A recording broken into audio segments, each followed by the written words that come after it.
But I will say is that actually I have been able to, on certain things, like with AOC, I introduced a piece of legislation. So there was a partner bill in the Senate with Bernie Sanders and I think Josh Hawley to cap credit card interest at 10%.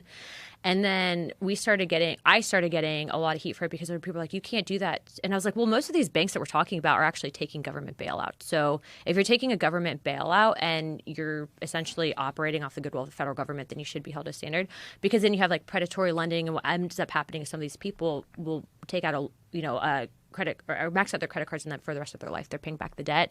And then also there's something that we've been able to introduce. So this is like the more populist representation where you see both the right and the left kind of agree on certain things.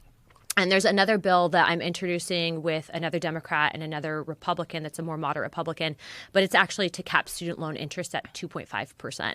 That would be wonderful, because I was just going to ask you about that. I was reading this woman on X, and she was talking about how she graduated with student loans that equaled, I think it was $28,000.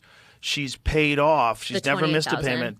Paid off $24,000, and she still owes $60,000. Yeah. So what they do is they actually, and I've been quoted on this, but it creates an indentured servant basically for the rest of their life. They're paying off this debt, and you can never actually, function in a tough fair. Absolutely insane. Yeah.